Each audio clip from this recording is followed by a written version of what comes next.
উদ্যমিতা বিকাশ আঁচনিৰ যিখন বিজনেছ প্লেন তাৰে এটা পাৰ্ট ডায়েৰীটো মই ইয়াত দেখুৱাবলৈ আহিছোঁ। কেনেকৈ লিখিব, প্ৰথমতে SHG মেম্বাৰগৰাকীৰ নাম লিখিব, SHGৰ MIS কোড যিটো সেইটো লিখি ল'ব। তাৰপাছত কাৰেণ্ট ইনকম আৰু ইকনমিক এক্টিভিটিটো লিখিব। কাৰেণ্ট ইনকমটো আপুনি উলিয়াই ল'ব। যদি আপুনি গৰু গাখীৰ বিকি আছে তেনেহ'লে আপুনি কিমান বিকি আছে, তাৰ পৰা ডেইলি কিমানকৈ বিকে তাকে 30ৰে পূৰণ কৰি তাক পুনৰ 12ৰে পূৰণ কৰিব। তেতিয়া এবছৰত কিমান গাখীৰ বিকিলে সেইটো ওলাব। তাৰ লগত আপুনি কিমান টকাত গাখীৰটো বিকি আছে সেই গাখীৰৰ ৰেটটোৱে পূৰণ কৰি দিয়াৰ লগে লগে আপোনাৰ ইনকমটো ওলাব। সেই ইনকমটো আপুনি ইয়াত লিখি দিব। তাৰপিছত যদি আপুনি ডায়েৰী বিজনেছটোকে যদি আকৌ এক্সপাণ্ড কৰিব বিচাৰিছে তেতিয়াহ'লে ইয়াত ডায়েৰী লিখি দিব। কাৰেণ্ট একাডেমিক এক্টিভিটিজ আপুনি বেলেগো লিখিব পাৰে, যি কাম কৰি আছে। তাৰপিছত আপুনি ইনভেষ্টমেণ্ট প্লেনত আপুনি কিমানজনী গৰু আছে সেয়া লিখিব লাগিব। যদি 3জনী আছে 3জনী হিচাপত মই এটা বিজনেছ প্লেন বনাই দিছোঁ, চাই ল'ব।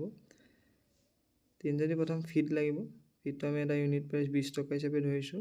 টোটেল আমি এবছৰৰ কাৰণে ধৰিছোঁ। এবছৰৰ কাৰণে 540 কেজি ধৰা হৈছে আৰু 540 কেজিত টোটেল কষ্ট হ'ব 10,800 টকা। এটা এজলা টেংক বনাব লাগিব। এজলা টেংকটো 2000 টকামান প্ৰায় খৰচ পৰে, সেইকাৰণে 2000 টকাই ধৰিছোঁ। মেডিচিন 3জনী গৰুৰ কাৰণে আমি 6টাই ধৰিছোঁ। পাৰ মেডিচিন 150 টকা হিচাপত 900 টকা।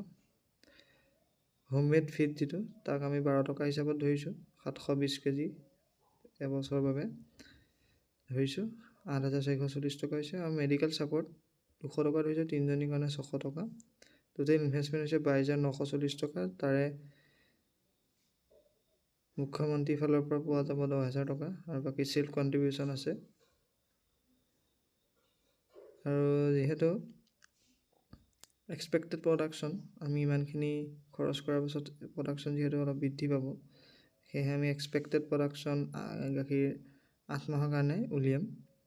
8 মাহৰ কাৰণে এক্সপেক্টেড প্ৰডাকশ্যন হৈছে 960 লিটাৰ হিচাপে ধৰা হৈছে আৰু এভাৰেজ চেল প্ৰাইচটো 35 টকা। আপোনালোকে এৰিয়াত বেছি হ'লে বেছি লিখিব পাৰে। টোটেল চেল টাৰ্ণ অভাৰ হ'ব 33,600 টকা।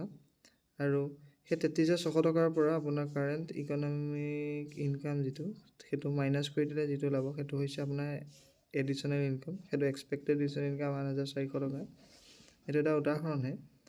আপোনালোকে ইয়াতে নিজৰ মত অনুযায়ী বা নিজৰ হিচাপ অনুযায়ী আপোনালোকে ইউনিট প্ৰাইচ এড কৰিব পাৰে আৰু ইউনিট যিখিনি লিকুইড ইউনিট সেইখিনি আপোনালোকে চেঞ্জ কৰিব পাৰে। মই যদি ভিডিঅ'টো ভাল পালে তেনেহ'লে নেক্সট মই বিজনেছ প্লেন বেলেগ এইখিনিও দিবলৈ চেষ্টা কৰিম। ধন্যবাদ।